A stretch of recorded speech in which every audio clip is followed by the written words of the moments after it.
அனைவருக்கும் வணக்கம்.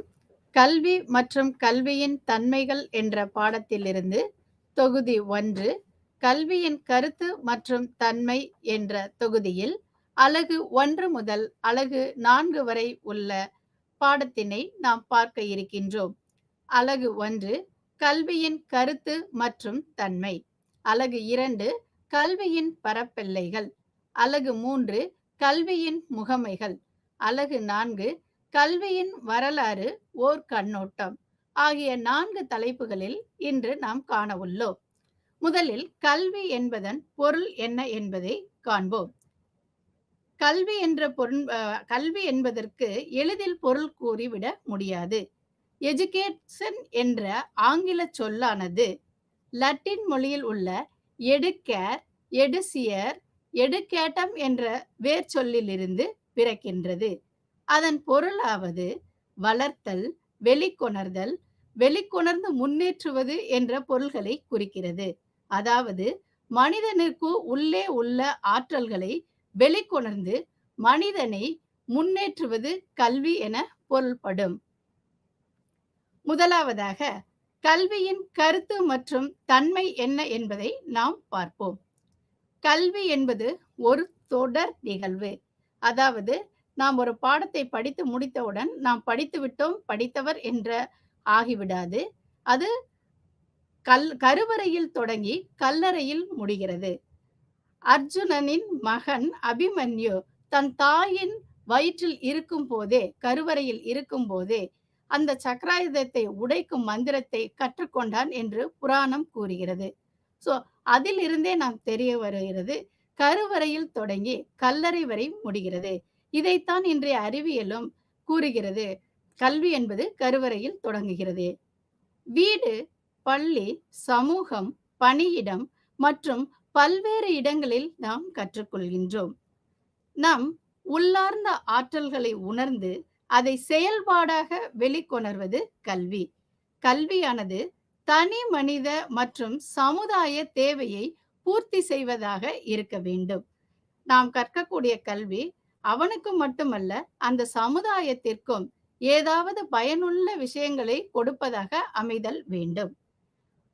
முக்கியமாக அது விழுமியங்களை கற்றுத்தர வேண்டும். விழுமியங்கள் என்றால் மதிப்புகள். கல்வி ஒரு மதிப்பை கற்றுக் கொடுக்க வேண்டும், ஒழுக்க நெறியை கற்றுக் கொடுக்க வேண்டும். இதுவே கல்வியின் கருத்து மற்றும் தன்மை ஆகும்.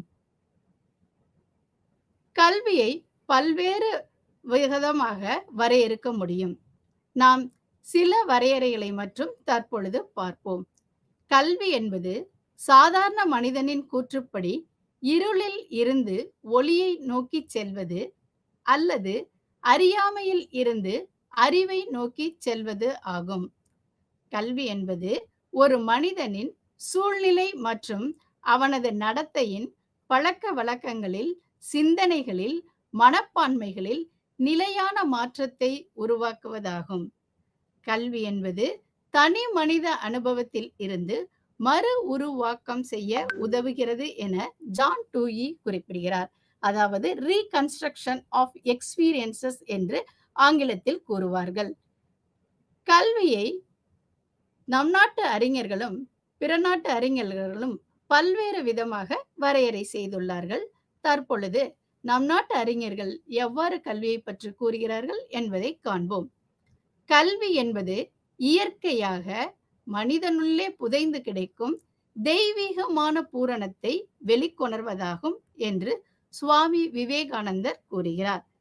கல்வி என்பது வெறுமனே அறிவை மற்றும் வளர்ப்பதற்கு அன்று, மாறாக மனித பண்புகளை பயிற்றுவிப்பதாகவும் மனம், ஒழுக்கம் மற்றும் வாய்மை இவற்றை உருவாக்குவதாக இருக்க வேண்டும் என ராதாகிருஷ்ணன் குறிப்பிடுகிறார். கல்வி என்பது குழந்தை மற்றும் மனிதனின் உடல், உள்ளம், ஆன்மா இம்மூன்றில் சிறப்பானவைகளை ஒட்டுமொத்தமாக வெளிக்கொணர்வதாகும் என்று நம் தேசப்பிதா மகாத்மா காந்தியடிகள் கூறுகிறார்கள். கல்வி என்பது கல்வி அறிவை பெறுவதும் அதன் மூலம் ஒருவன் ஒழுக்கத்தை அடைவதும் என்று ரிக்வேதம் பொருள் கூறுகிறது. பிற நாட்டு அறிஞர்கள், அதாவது மேனாட்டு அறிஞர்கள் கல்வி பற்றி வரையறை செய்வதை தற்பொழுது காண்போம். கல்வி என்பது உறுதியான உடலில் உறுதியான உள்ளத்தை உருவாக்குவது. அதாவது சவுண்ட் மைண்ட் இன் அ சவுண்ட் பாடி என்று ஆங்கிலத்தில் குறிப்பிடுவார்கள். ஒவ்வொரு மனிதனின் உள்ளத்திலும் மறைந்து இருக்கக்கூடிய ஏற்புடைமை உடைய கருத்துக்களை வெளிக்கொணர்வது கல்வி என சாக்ரட்டிஸும், இன்பம் மற்றும் துன்பத்தை சரியான தருணத்தில் உணரக்கூடிய ஆற்றலை அளிக்கக்கூடியது கல்வி என்று பிளாட்டோவும், முழுமையான வாழ்வு வாழ வழிகாட்டுவது கல்வி என்று ஸ்பென்சரும் குறிப்பிடுகின்றனர். அடுத்ததாக நாம் கல்வியின் இயல்பு நேச்சர் ஆஃப் எஜுகேஷன் எவ்வாறு உள்ளது என்பதை காண்போம்.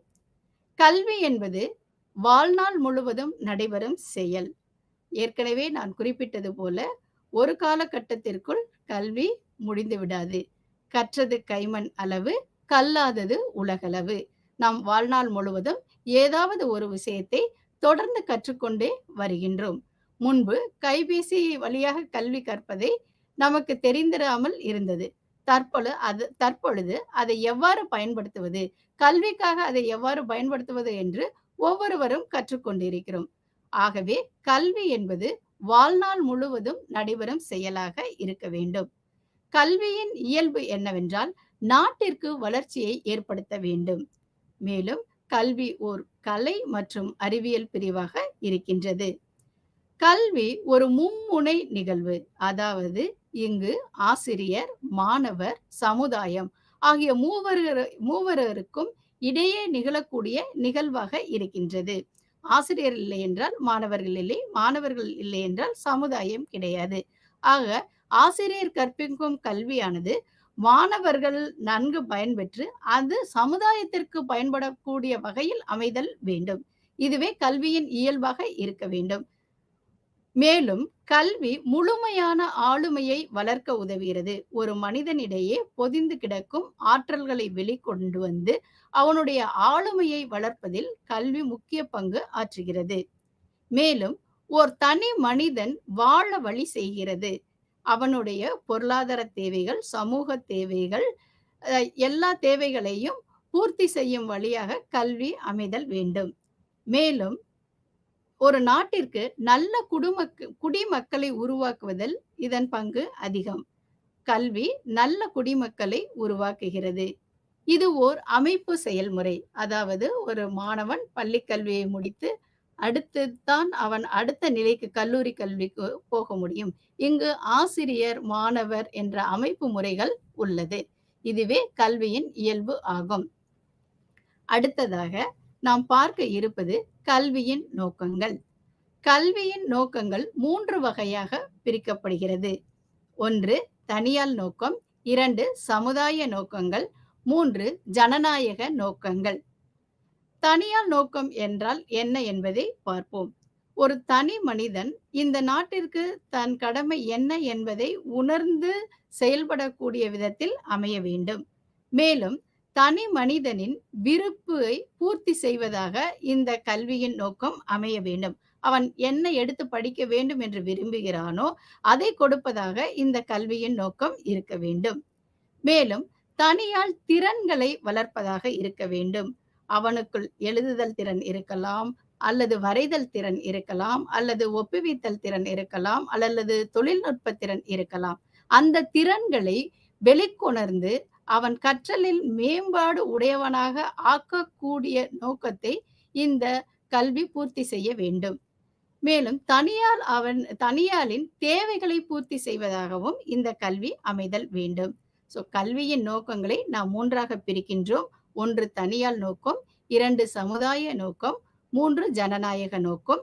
தனியால் நோக்கம் என்னவென்று பார்த்தோம். அடுத்ததாக நாம் பார்க்க இருப்பது சமுதாய நோக்கம். சமுதாய நோக்கத்தில் சமுதாய நலம் முக்கியத்துவம் பெறுகின்றது. குடியுரிமை பற்றிய விழிப்புணர்வு மக்களுக்கு இந்த கல்வி வழங்க வேண்டும். மேலும் சமூக வளர்ச்சி, முன்னேற்றம் ஆகியவற்றை இந்த நாம் கற்கும் கல்வி கொடுக்க வேண்டும். நம்முடைய முன்னோர்களின் பாரம்பரியங்களை பாதுகாத்து அவர்களின் பண்புகளை அடுத்த தலைமுறைக்கு கடத்துவதே சமுதாய நோக்கமாக இருக்க வேண்டும். இதையும் இந்த கல்வி கொடுக்க வேண்டும். ஆகவே சமுதாய நோக்கங்களில் முக்கியமாக நமது பாரம்பரிய பண்புகளை அடுத்த தலைமுறைக்கு கடத்துவது முக்கிய நோக்கமாக இருக்க வேண்டும். 3வதாக ஜனநாயக நோக்கங்கள். ஜனநாயக நோக்கங்களில் பண்பாடு மிக மிக அவசியம். ஒரு கல்வியானது பண்பாட்டை வளர்க்கும் தளமாக அமைய வேண்டும். மேலும் அனைவருக்கும் கல்வி கிடைக்கக்கூடிய நோக்கமாக அந்த கல்வி அமைப்பு இருக்க வேண்டும். நல்ல ஆசிரியர்களை உருவாக்குதல் வேண்டும். ஆளுமை திறன் மிக்க மாணவர்களை உருவாக்குதல் வேண்டும். மேலும் தேசிய மற்றும் உலகளாவிய கல்வியை கொடுப்பதாக அமைதல் வேண்டும். நாம் கல்வியை 3 நோக்கங்களாக பார்க்கின்றோம். தனியார் நோக்கம் என்ன? சமுதாய நோக்கம் என்ன? ஜனநாயக நோக்கம் என்ன? ஆக இந்த 3 கூறுகளையும் உள்ளடக்கியதே கல்வியின் நோக்கங்கள். தற்பொழுது கல்வியின் மதிப்புகளை நாம் பார்ப்போம். கல்வியானது மதிப்பு இல்லை என்றால் அது நாம் கற்றதற்கு எந்த பிரயோஜனமும் கிடையாது. அது பல விழுமியங்களை தன்னகத்தே அடக்கியுள்ளது. விழுமியங்கள் என்றால் என்ன? விரும்பத்தக்கவை, முனைந்து அடைய வேண்டியவை, மதிப்பு மிக்கவை. இவற்றை மனிதர்கள் தம் சிந்தனை, உணர்வு, செயல்கள் மூலம் வெளிப்படுத்துகிறார்களோ அவையே விழுமங்கள் அல்லது மதிப்புகள் என்று குறிப்பிடப்படுகிறது. இந்த மதிப்புகள் பல வகைப்படும். இந்த கல்வியானது சுய மதிப்புகள், சமய மதிப்புகள், சமூக மதிப்புகள், அறிவுசார் மதிப்புகள், அரசியல் மதிப்புகள், ஒழுக்க நெறி மதிப்புகள், அழகுணர்வு மதிப்புகள் ஆகியவற்றை வழங்குவதாக இருத்தல் வேண்டும். அலகு 1 நாம் கல்வி என்றால் என்ன என்றும், கல்வியின் பொருளையும், கல்வியின் வரையறை, அதாவது மேனாட்டு அறிஞர்கள் என்ன கூறினார்கள், நம் நாட்டு அறிஞர்கள் என்ன கூறினார்கள் என்றும், கல்விக்கின் நோக்கம் என்ன? தனிமனித நோக்கம், சமுதாய நோக்கம், ஜனநாயக நோக்கம் ஆகிய மூவற்றையும் அலகு 1 கண்டுணர்ந்தோம். தற்பொழுது நாம் காண இருப்பது அலகு 2, கல்வியின் எல்லை அல்லது வரம்பு. பல்வேறு சூழ்நிலைகளில் கல்வியின் வரம்பு மற்றும் எல்லைகள் எவ்வாறு உள்ளது என்பதை இந்த அலகில் பார்ப்போம். கல்வி என்பது பல்வேறு மக்களுடன் பல்வேறு சூழ்நிலைகளில் பல்வேறு இடங்களில் நடக்கிறது. அதாவது கல்வி என்பது நாம் ஒரே ஒரு குறிப்பிட்ட மக்களுடன் படித்துவிட முடியாது. பலதரப்பட்ட மக்களுடன் நாம் பழகுகிறோம். பள்ளியில் பலதரப்பட்ட மக்கள் வருவார்கள். அவர்கள் அனைவரிடமும் சேர்ந்து நாம் கல்வியை கற்கின்றோம். சூழ்நிலை என்பதும் ஒரே சூழ்நிலையாக அமைந்து விடாது. அந்த சூழ்நிலை வீடாக இருக்கலாம், பள்ளியாக இருக்கலாம், விளையாட்டு மைதானமாக இருக்கலாம். பல்வேறு இடங்களில் பல்வேறு சூழ்நிலைகளில் நாம் கல்வியை கற்றுக்கொள்கின்றோம். இந்த கல்வியை 3 விதமாக நாம் பெறுகின்றோம். அதை வழக்கத்திற்கு மாறானவை, இன்ஃபார்மல் எஜுகேஷன் என்று குறிப்பிடுவோம். முறை சார்ந்தவை, அவற்றை ஃபார்மல் எஜுகேஷன் என்றும், முறை சாராதவை நான் ஃபார்மல் எஜுகேஷன் என்றும் குறிப்பிடுகின்றோம். வழக்கத்திற்கு மாறான இன்ஃபார்மல் எஜுகேஷன் என்றால் என்ன என்பதை பார்ப்போம். இதற்கு வரைமுறைப்படுத்தப்பட்ட எந்த குறிக்கோளும் கிடையாது. இது தற்செயலாக நிகழ்வது. ஒரு குடும்பம் என்ற அமைப்பை இதற்கு உதாரணமாக கொடுக்கலாம். பெற்றோர்களிடம் இருந்தும், தாத்தா பாட்டியினரிடம் இருந்தும், உறவினரிடம் இருந்தும் குழந்தைகள் பல கல்வி அனுபவங்களையும் கற்றல் அனுபவங்களையும் பெறுகிறது. இந்த முறையையே நாம் இன்ஃபார்மல் எஜுகேஷன் என்கின்றோம். முறை சார்ந்தவை, அதாவது ஃபார்மல் எஜுகேஷன் என்றால் என்ன என்று பார்ப்போம். இது குறிக்கோள்கள் கொண்டது, வரையறுக்கப்பட்டது. உதாரணம் பள்ளி. பள்ளி என்றால் நாம் அனைவருக்கும் தெரிந்ததே. அங்கு வகுப்பறை இருக்கும், ஆசிரியர் இருப்பார், பாட வேலை இருக்கும். குறிப்பிட்ட பாட வேளையில் குறிப்பிட்ட பாடத்தை தான் படிக்க வேண்டும் என்ற கட்டுப்பாடு இருக்கும். மேலும் பள்ளிக்கு என்று சில அமைப்புகள் இருக்கும். இவ்வாறு தான் நடக்க வேண்டும் என்ற ஒரு கட்டுப்படுத்தப்பட்ட அமைப்பு இருக்கும். இதையே நாம் முறை சார்ந்தவை என்கின்றோம். சேர்க்கையாக இருந்தாலும், தேர்வாக இருந்தாலும் அவையெல்லாம் வரையறை செய்யப்பட்டிருக்கும். இதன் மூலம் கிடைக்கப்பெறும் கல்வியை முறை சார்ந்தவை என்கின்றோம். அடுத்ததாக நாம் காண இருப்பது முறை சாராதவை, நான் ஃபார்மல் எஜுகேஷன். இந்த முறை சாராத கல்வியும் வரையறுக்கப்பட்டதுதான். ஆனால் இதில் சற்று நெகிழ்வுத்தன்மை இருக்கும். நேரமாகட்டும், வகுப்பறையாகட்டும், தேர்வு முறையாகட்டும், இவற்றில் சில தளர்வுகள் காணப்படும். நம்மால் உடனே தேர்வு எழுத முடியவில்லை. இப்பொழுது இந்த பருவத்தில் தேர்வு எழுத முடியவில்லை என்றால், நாம் அடுத்த பருவத்தில் தேர்வை எழுதிக் கொள்ளலாம். அந்த மாதிரி சற்று தளர்வுகள் கொடுக்கப்படும் முறைசாராத கல்வியில்.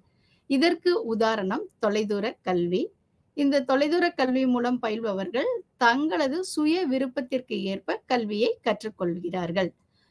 கல்வி எல்லைகளை 3ஆக பிரிக்கலாம். 1 வழக்கத்திற்கு மாறானவை, 2 முறை சார்ந்தவை, 3 முறை சாராதவை. இதை ஆங்கிலத்தில் informal education, formal education, non formal education என்கின்றோம்.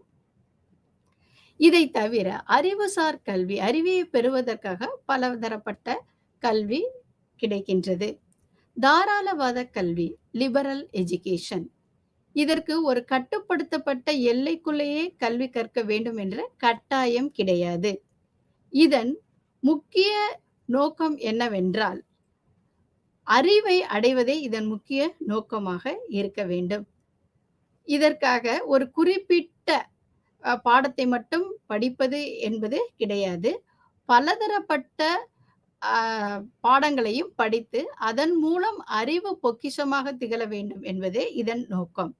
நீங்கள் தத்துவ இயலை படிக்கலாம், அல்லது சமூக இயலை படிக்கலாம், அல்லது ஆன்மீக கல்வியை படிக்கலாம், அல்லது பீஸ் எஜுகேஷன் அமைதி கல்வியை படிக்கலாம். எதை வேண்டுமானாலும் நீங்கள் கற்று உங்கள் அறிவை பெருக்கிக் கொள்ளலாம். ஒரு குறுகிய எல்லைக்குள்ளே படிக்க வேண்டும் என்ற கட்டாயம் கிடையாது.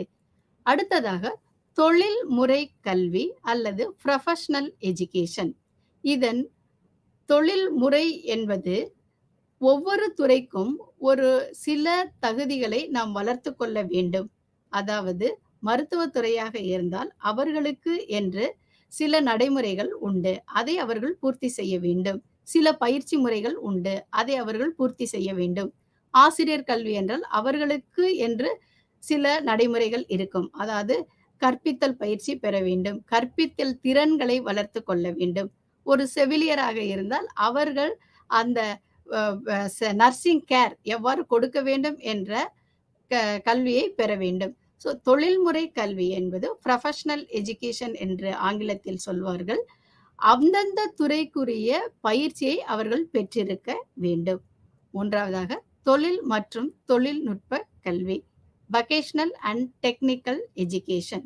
இது ஒரு தொழில் சார்ந்த திறன்களை மட்டும், குறிப்பிட்ட தொழில் சார்ந்த திறன்களை மட்டும் வளர்ப்பதாக இருக்கும். இப்பொழுது தேனீ வளர்த்தல், பட்டுப்பூச்சி வளர்த்தல், உணவை பதப்படுத்துதல், இதெல்லாம் இதற்கு உதாரணமாக கொடுக்கலாம். அந்தந்த தொழிலுக்கு தேவையான திறன்களை மட்டும் அவர்கள் பெற்றுக்கொள்வார்கள். இப்போ புகைப்பட கலையில் தொழில்நுட்பம் தேவை என்றால் அதை மட்டும் அவர்கள் பெற்றுக்கொள்வார்கள். இந்த தொழில்நுட்பமானது 4 வகையாக கொடுக்கப்படுகின்றது. 1 சான்றிதழ் படிப்பாகவும், அடுத்து பட்டய படிப்பாகவும், அடுத்து பட்டப்படிப்பாகவும், மேற்படிப்பாகவும் வழங்கப்படுகிறது. அடுத்ததாக நாம் காண இருப்பது கல்வி கற்பிக்கும் முறைகள். இதை 3 வகையாக பிரிக்கலாம்.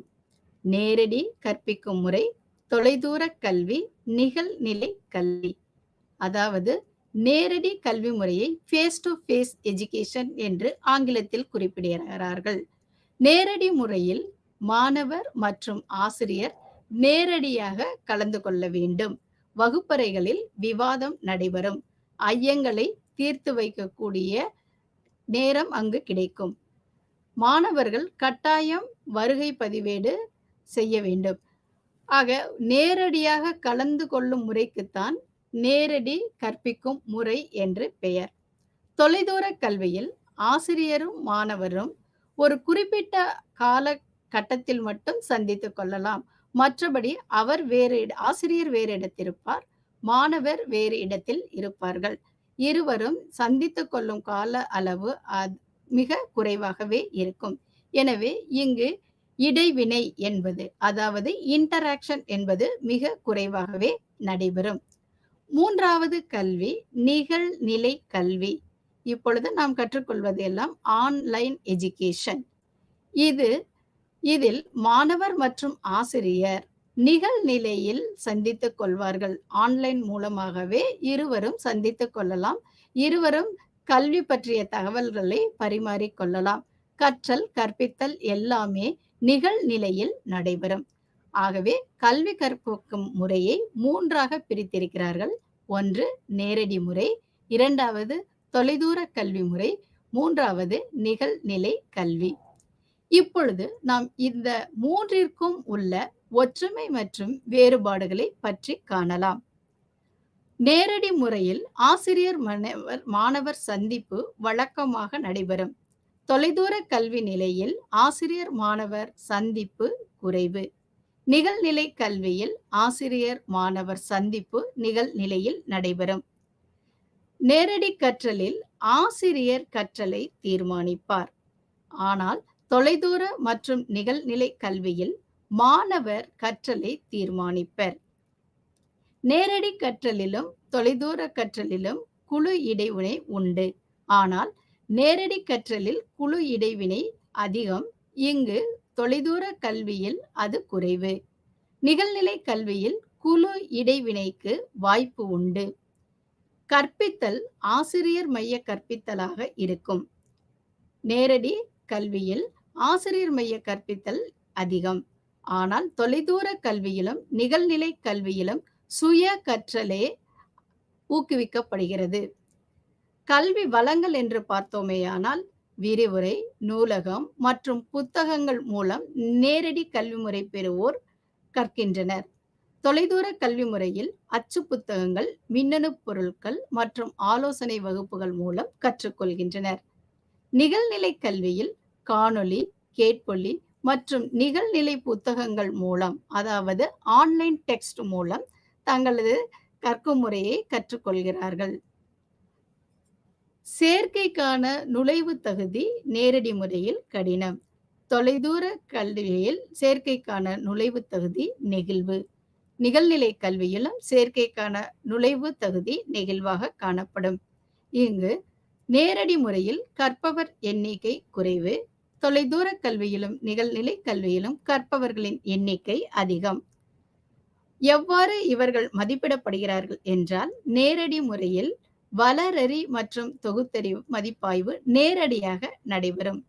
தொலைதூர கல்வியில் பகுதி வளரறி மதிப்பாகவும் பகுதி தொகுத்தறி மதிப்பாய்வாகவும் நடைபெறும். நிகழ்நிலை கல்வியில் வளரறி மற்றும் தொகுத்தறிவு மதிப்பாய்வு நிகழ்நிலையில் நடைபெறும். தற்போது நீங்கள் எல்லோரும் கேட்கப்படும் டெர்மினாலஜி என்னவென்றால் summative assessment and formative assessment என்று கேள்விப்பட்டிருப்பீர்கள். அதற்கு தமிழார்த்தம் தான் வளரறி மற்றும் தொகுத்தறி மதிப்பாய்வு. இங்கு நேரடியில் ஆசிரியர் ஆதிக்கம் அதிகம், ஆனால் தொலைதூர கல்வியில் ஜனநாயக முறைப்படி கல்வி நடைபெறுகிறது. நிகழ்நிலையில் ஒரு வகையான சோம்பேறித்தனம் மற்றும் ஜனநாயக முறை கல்வி முறையில் கற்கிறார்கள். ஆகவே அலகு 2ல் நாம் என்ன பார்த்தோம் என்றால், கல்வியின் எல்லை, அது இன்ஃபார்மல், ஃபார்மல் அண்ட் நான் ஃபார்மல், அதாவது வழக்கத்திற்கு மாறானவை, முறை சார்ந்தவை, முறை சாராதவை ஆகியவற்றை பார்த்தோம். அறிவுசார் கல்வியில் தாராளவாத கல்வி என்ன, தொழில்முறை கல்வி என்ன, தொழில் மற்றும் தொழில்நுட்ப கல்வி என்ன என்று பார்த்தோம். அடுத்ததாக கற்பிக்கும் முறைகளை பார்த்தோம். நேரடி கற்பித்தல் என்றால் என்ன, தொலைதூர கல்வி கற்பித்தல் என்றால் என்ன, நிகழ்நிலை கல்வி என்றால் என்ன என்பதை பற்றி பார்த்தோம். அதற்கு அடுத்ததாக இம்மூன்றிற்கும் உள்ள ஒற்றுமை மற்றும் வேற்றுமைகளை கண்டோம். அலகு 2ல் இதைத்தான் நாம் கண்டோம். 3வதாக நாம் காண இருப்பது கல்வியின் முகமைகள். கல்வியின் முகமைகள் என்றால் என்ன என்பதை நாம் பொருள் புரிந்து கொள்ள வேண்டும். அதன் பொருள் என்னவென்றால், ஒவ்வொரு தலைமுறையும் முன்னோர்களிடம் இருந்து பெற்ற அனுபவங்கள், சிந்தனைகள், மதிப்புகள், பழக்க வழக்கங்கள் ஆகியவற்றை அடுத்தடுத்த தலைமுறைகளுக்கு பரவிக்கொண்டே இருக்க சமூகம் சில அமைப்புகளை உருவாக்கி பேணி பராமரித்து வருகிறது. நேரடியாகவோ அல்லது மறைமுகமாகவோ கல்வி அளித்திடும் பொறுப்பினை பெற்றுள்ள இத்தகைய சமூக அமைப்புகள் கல்வி முகமைகள் எனப்படும். அதாவது கல்வியை அளிக்கக்கூடிய அமைப்புகளை கல்வி முகமைகள் என்று அழைக்கின்றோம். கல்வி முகமைகள் எத்தனை வகைப்படும் என்பதை பார்க்க இருக்கின்றோம். கல்வி முகமைகள் குடும்பம், பள்ளி, சமூகம், மாநிலம், ஊடகங்கள் இந்த அமைப்பு முறைகள் தான் கல்வியை பல்வேறு தரப்பிற்கு கொண்டு செல்வதில் பெரும் பங்கு ஆற்றுகிறது. அவற்றின் பங்கு என்ன என்பதை ஒவ்வொன்றாக நாம் காண இருக்கிறோம். அதற்கு முன்னாக அதை எவ்வாறு வகைப்படுத்தி இருக்கிறார்கள் என்பதை பார்ப்போம். முகமைகளின் வகைகள். இவற்றை முறைசார் முகமைகள் என்றும் முறைசாரா முகமைகள் என்றும் இருவாறாக பிரிக்கலாம். பள்ளி, நூலகம், விளையாட்டு, திரைப்படம், வானொலி மற்றும் தொலைக்காட்சிகளில் வரும் கல்விசார் நிகழ்ச்சிகள் அனைத்தும் முறைசார் முகமைகள் எனப்படும். முறைசாரா முகமைகள் என்பது குடும்பம், சமூகம், மதம், சந்தை, கண்காட்சி மற்றும் ஊடகம். இன்னொரு வகையாகவும் இந்த முகமைகளை பிரிக்கின்றார்கள். ஒன்று செயல் முகமைகள், இன்னொன்று செயல் சாரா முகமைகள். இதை ஆக்டிவ் ஏஜென்சி என்பார்கள், மற்றொன்றை பாசிவ் ஏஜென்சி என்று குறிப்பிடுவார்கள். பள்ளி, குடும்பம், சமூகம், மதம், மாநிலம், சமூக குழுக்கள், விளையாட்டு மற்றும் பொழுதுபோக்கு நிகழ்ச்சிகள் செயல் முகமைகள் எனப்படும். திரைப்படம், தொலைக்காட்சி, வானொலி, செய்தித்தாள் மற்றும் இதழ்கள் செயல் சாரா முகமைகள் என அழைக்கப்படும். மேலும் கல்வி முகமைகளை இன்னொரு வகையாக பிரிக்கலாம். ஒன்று முறைசார் முகமைகள், முறைசாரா முகமைகள், வணிகசார் முகமைகள், வணிகம் சாரா முகமைகள் என 4 வகையாக பிரித்திருக்கின்றனர். பள்ளி, மதம்சார் நிறுவனங்கள், நூலகம், கண்காட்சி, கல்விசார் நிகழ்ச்சிகள், கலை காட்சியங்கள் மற்றும் உயிரியல் பூங்கா இவை அனைத்தும் முறைசார் கல்வி முகமைகள் ஆகும். முறைசாரா கல்வி முகமைகளில் குடும்பம், மாநிலம், பொது விளையாட்டு, சமூகம் மற்றும் குழுக்கள் இடம்பெறும். வணிகம் சார் முகமைகளில் வானொலி, திரையரங்கம், தொலைக்கல்வி மன்றங்கள், நாளிதழ், ஊடகங்கள் ஆகிய அனைத்தும் இடம்பெறும். வணிகம் சாரா முகமைகளில் விளையாட்டு மன்றம், சமூக நல்வாழ்வு மையங்கள், நாடக குழுக்கள், சாரண சாரணியர் இயக்கங்கள், முதியோர் கல்வி மற்றும் இளைஞர் குழுக்கள் இடம்பெறும். தற்பொழுது குடும்பம் எவ்வாறு கல்வி முகமையாக செயல்படுகிறது என்பதை காண்போம். குடும்பம் விழுமியங்களை கற்றுக் கொடுக்கின்றது. ஒரு மாணவனுக்கோ அல்லது சமுதாயத்திற்கோ குடும்பம் மதிப்புமிக்க கல்வியை கற்றுக் கொடுக்கின்றது. மேலும் ஆளுமையை வளர்க்கிறது. ஒரு தனி மனிதனிடத்தில் உள்ள ஆளுமையை வளர்ப்பதில் குடும்பத்திற்கு மிக பெரிய பங்கு இருக்கின்றது. ஒரு குழந்தை நல்ல குழந்தையாக வளர்வதற்கு இங்கு குடும்ப சூழ்நிலையே மிகப்பெரிய காரணமாக அமைகிறது. குழந்தை தன் கடமையை அறிந்து கொள்கிறது. அதாவது தான் வீட்டிற்கு என்ன செய்ய வேண்டும், பெற்றோருக்கு என்ன செய்ய வேண்டும், ஆசிரியருக்கு என்ன செய்ய வேண்டும், சமுதாயத்திற்கு என்ன செய்ய வேண்டும் என்ற கடமைகளை குழந்தை குடும்பத்திலிருந்து கற்றுக்கொள்கின்றது. மேலும் சமூகம் ஏற்கத்தக்க பண்புகள் மற்றும் நெறிகளை கற்றுக் கொடுக்கின்றது. சமூகத்தினரால் அங்கீகரிக்கப்பட்ட ஒருவனாக உருவாக்குகிறது. குடும்ப சூழ்நிலை சரியில்லை என்றால் அவன் சமூகத்தினால் அங்கீகரிக்கப்பட்டவனாக மாற முடியாது. நெறிபிறல் நடத்தை உடையவனாக வளர்வதற்கு குடும்பத்தில் ஏற்படும் குழப்பங்களே காரணமாக உள்ளது. குடும்பத்தில் நல்ல உதவி கிடைத்தால், நல்ல சப்போர்ட் கிடைத்தால் கண்டிப்பாக அந்த குழந்தை நல்ல குழந்தையாக வளரும். மேலும் ஒரு மனிதனின் 4 வளர்ச்சியில் கொடுப்பதில் குடும்பம் முக்கிய பங்காற்றுகிறது. அதாவது உடற்சார் வளர்ச்சி, உள்ளம்சார் வளர்ச்சி, அறிவுசார் வளர்ச்சி, சமூகம் சார் வளர்ச்சி, ஒழுக்கம் மற்றும் மதம் சார் வளர்ச்சி ஆகிய வளர்ச்சிகளை கொடுப்பதில் குடும்பத்திற்கு மிக்க முக்கிய பங்கு உண்டு. உடல்சார் வளர்ச்சி என்று எடுத்துக்கொண்டோம் என்றால், அந்த குடும்பத்தினர் அந்த குழந்தைக்கு தேவையான உணவு, ஊட்டச்சத்தை கொடுக்க வேண்டும். மற்றும் அந்த குழந்தைக்கு தேவையான பொழுதுபோக்கு விளையாட்டுகளை ஏற்படுத்தி கொடுக்க வேண்டும். அப்பொழுதுதான் அவன் உடல் நன்கு வளரும். உடலில் உறுதி உடையவர்தான் உலகில் இன்பமுடையவராக வாழ முடியும். உள்ளம்சார் வளர்ச்சி, அன்பு, ஒற்றுமை ஆகிய பண்புகளை குடும்பம் கற்றுக் கொடுக்கிறது. மேலும் தோல்வி மனப்பான்மைகளை ஏற்றுக்கொள்ளுதல், வெற்றி மனப்பான்மையை ஏற்றுக்கொள்ளுதல், எந்த வாழ்க்கையில் என்ன நிகழ்வு நிகழ்ந்தாலும் அதை ஏற்றுக்கொள்ளும் மனப்பான்மையையும் வளர்க்க குடும்பம் உதவி செய்கிறது. அறிவுசார் வளர்ச்சி என்று பார்த்தோமேயானால், அந்த குறியீடுகளுக்கு பொருளை கற்றுக்கொள்கிறது. மேலும் பேச்சு, கதைகள், விளையாட்டு மூலம் குடும்ப உறுப்பினர்கள் சொல்லும் அனுபவங்களில் இருந்து அந்த குழந்தைக்கு அறிவு பெறுகிறது. சமூகம்சார் வளர்ச்சி என்று பார்த்தோமே என்றால், சுதந்திரம், பாதுகாப்பு, அன்பு, நடத்தை கூறுகள், சமூக உணர்வு போன்ற பண்புகளை குடும்பத்திலிருந்து கற்றுக்கொள்கிறது. ஒழுக்கம் மற்றும் மதம்சார் வளர்ச்சியை எவ்வாறு குடும்பம் கொடுக்கிறது என்றால், நல்ல விழுமியங்களை கற்றுக் கொடுக்கிறது. நன்மை தீமைகளை பிரித்தறியும் ஆற்றலை கற்றுக் கொடுக்கிறது. ஆன்மீக நிகழ்ச்சிகளில் பங்கேற்ற கற்றுக் கொடுக்கிறது. ஆக இத்தனை வளர்ச்சிகளும் உடற்சார் வளர்ச்சி, உள்ளம்சார் வளர்ச்சி, அறிவுசார் வளர்ச்சி, சமூகம்சார் வளர்ச்சி, ஒழுக்கம் மற்றும் மதம்சார் வளர்ச்சிகளை கொடுப்பதில் குடும்பத்தின் பங்கு அளப்பரியது. அடுத்ததாக நாம் பார்க்க இருப்பது பள்ளி எவ்வாறு நம்முடைய வளர்ச்சிக்கு உதவுகிறது, கல்வி வளர்ச்சிக்கு என்பதை காண்போம். கிரேக்க மொழியில் உள்ள ஸ்கூல் என்ற வார்த்தையில் இருந்து பள்ளி என்ற சொல் பிறக்கிறது. ஸ்கூல் என்று சொல்வோம், SCHOOL. அதன் பொருள் லெஷர் அல்லது ஓய்வு நேரம். அதாவது ஓய்வு நேரத்தில் மக்கள் பலவாறு கூடி விவாதித்து அதன் மூலம் தம் அறிவை பெற்று வந்தனர். அதுவே பின்பு அமைப்பாக மாறியது. பள்ளி மனிதனின் முழுமையான ஆளுமையை தீர்மானிக்கிறது.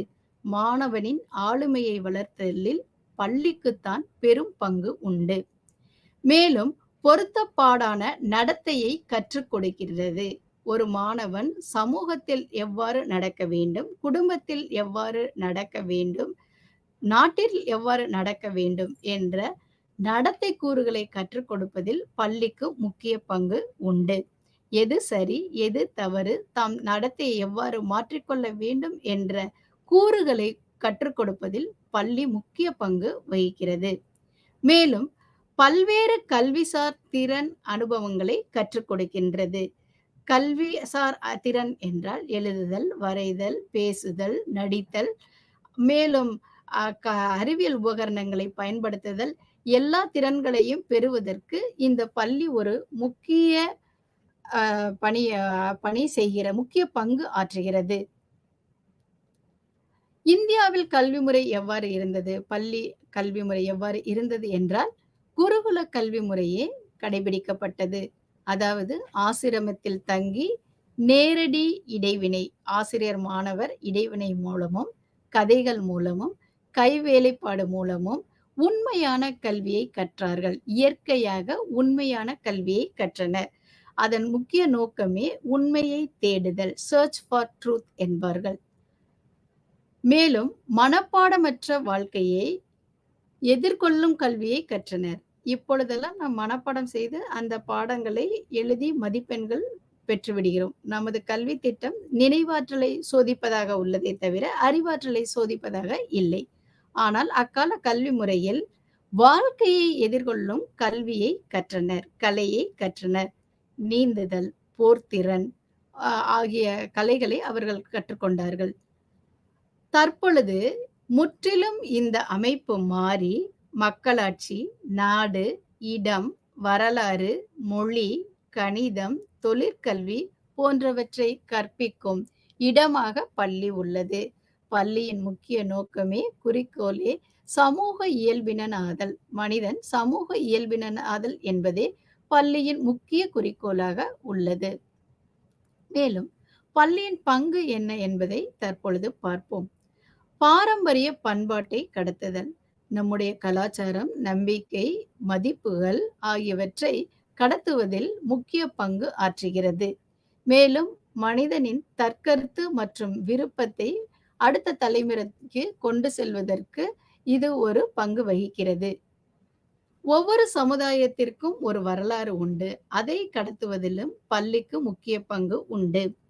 அடிப்படை மற்றும் தொழில் கல்வியை கற்பித்தலில் பள்ளியின் பங்கு மிகப் பெரியது. திறன் பெற்றவர்களாகவும், அறிவாளிகளாகவும் ஆக்குவதில் பள்ளியின் பங்கு மிக அதிகம். மேலும் நன்கு கற்றோரை உருவாக்குகிறது. இந்த பள்ளியின் பங்கில் பண்புகளை உருவாக்கும் கல்வியே மிக முக்கியமானதாக கருதப்படுகிறது.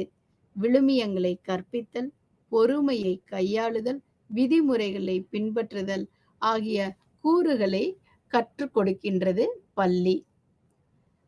எமர்ஜிங் ரோல், அதாவது தற்பொழுது என்ன வகையான கல்வி நமக்கு தேவை என்பதை எமர்ஜிங் ரோல் பள்ளியின் பங்கு என்ன என்பதை பார்ப்போம். வாழ்க்கை திறன் கல்வியை புகுத்துதல். வாழ்க்கை திறன் என்பதை உலக சுகாதார அமைப்பு 10 வகையில் குறிப்பிடுகிறது. அதில் சிலவற்றை மட்டும் குறிப்பிடுகிறோம். திட்டமிட கற்றுக் கொடுத்தல் வேண்டும். மன அழுத்தத்தை கையாளும் திறனை நாம் கற்றுக் கொடுக்க வேண்டும். முடிவுகளை எடுக்கும் திறனை நாம் வளர்க்க வேண்டும். படைப்பாற்று திறனை வளர்த்தல் வேண்டும். ஆக வாழ்க்கைக்கு என்ன திறன்கள் தேவையோ அந்த திறன்களை கொடுக்கக்கூடிய கல்வியாக இருக்க வேண்டும். மேலும் எழுத்தறிவித்தை நாம் ஊக்குவிக்க வேண்டும். எல்லோருக்கும் கல்வி கிடைக்கும்படி செய்ய வேண்டும்.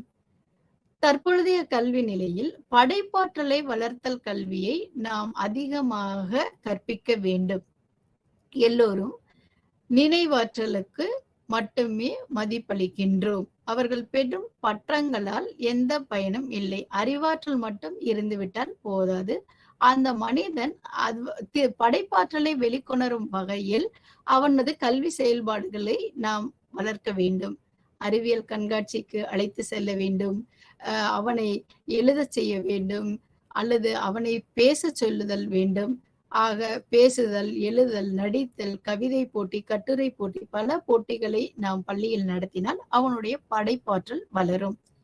மிக முக்கியமான பங்கு என்னவென்றால் ஒற்றுமையாக வாழ கற்பித்தல். நாம் தற்பொழுது பள்ளிகளிடையே பல்வேறு குழுக்களை பார்க்கிறோம். மதவாதியாகவோ, இனவாதியாகவோ, நிறவாரியாகவோ மாணவர்கள் சிறு சிறு குழுக்களாக பிரிந்து தங்களுக்குள் சண்டையிட்டுக் கொள்கிறார்கள். இந்த மாதிரியான சூழல் நல்லதல்ல. ஆக நம்முடைய நோக்கம் மாணவர்களை ஒற்றுமையாக வாழ கற்பித்தலாக இருத்தல் வேண்டும்.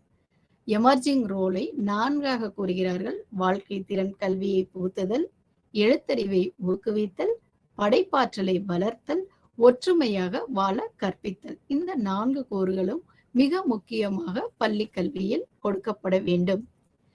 மேலும் பள்ளி மற்றும் குடும்பத்திற்கு இடையே உள்ள தொடர்பு என்னவென்றால் இரண்டும் ஒன்றை ஒன்று சார்ந்திருப்பது. பள்ளி நன்றாக அமைந்தால்தான் குடும்பம் நன்றாக அமைய முடியும். குடும்பம் நன்றாக இருந்தால்தான் பள்ளியும் நன்றாக இருக்கும். குடும்பத்தில் ஏதேனும் குழப்பங்கள் இருந்தால் அது கண்டிப்பாக அந்த மாணவனின் கற்றல் அடைவுகளை பூர்த்தி செய்யாது. அதை பாதிக்கும்.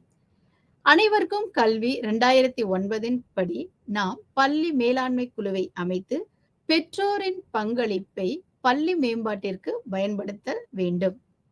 ஆக இதுவரை நாம் பள்ளியின் பங்கு என்ன என்பதை பார்த்தோம். குடும்பத்தின் பங்கு என்ன என்றும் பள்ளியின் பங்கு என்ன என்றும் பார்த்தோம். அடுத்ததாக நாம் பார்க்க இருப்பது சமுதாயம். சமுதாயம் என்றால் என்ன? கம்யூனிட்டி என்று ஆங்கிலத்தில் கூறுவார்கள்.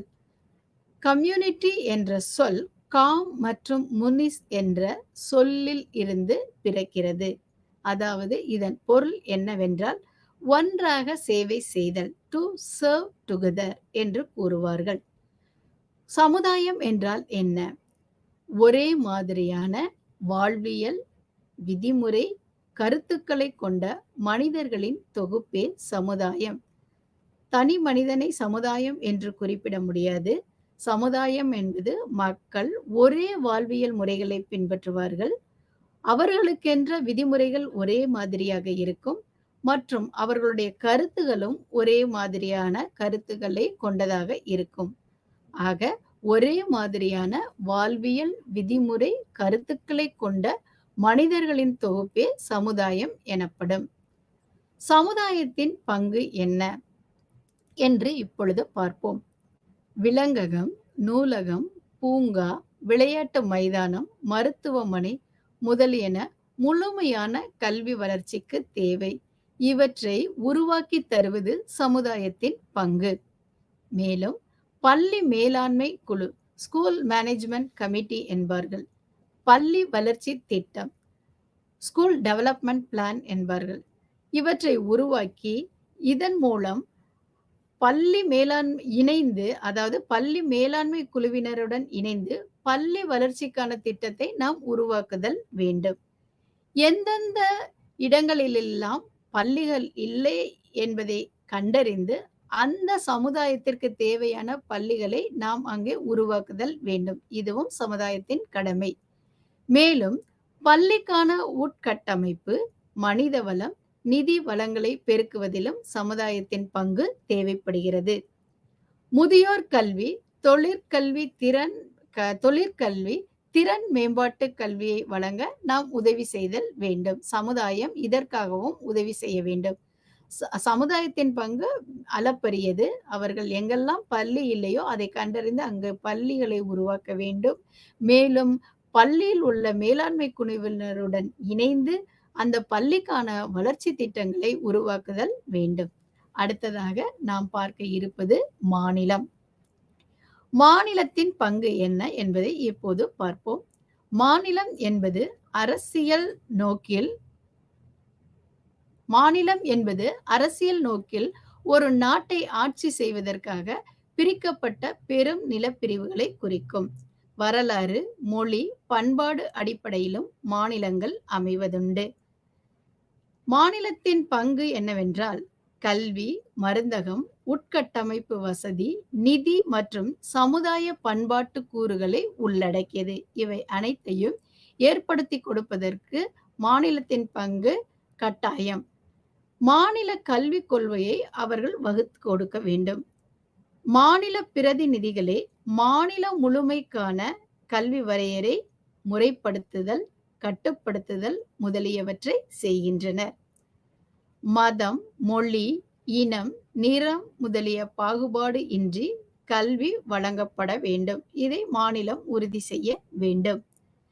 மாநிலத்தில் பள்ளி கல்வி, உயர்கல்வி, ஆசிரியர் கல்வி, தொழில் மற்றும் தொழில்நுட்ப கல்விக்கான குழுவை அமைத்தல் வேண்டும்.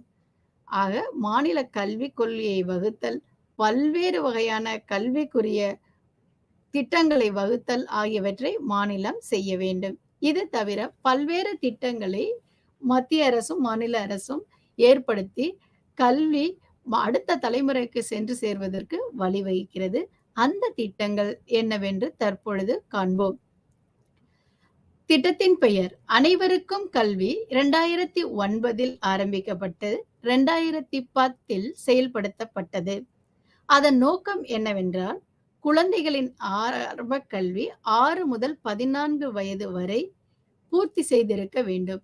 6 முதல் 14 வயது வரை உள்ள அனைத்து குழந்தைகளும் கல்வி கற்றிருக்க வேண்டும் என்பதே அதன் நோக்கம். அடுத்த திட்டம் மதிய உணவு திட்டம். குழந்தைகளுக்கு ஊட்டச்சத்தை வழங்குதல்.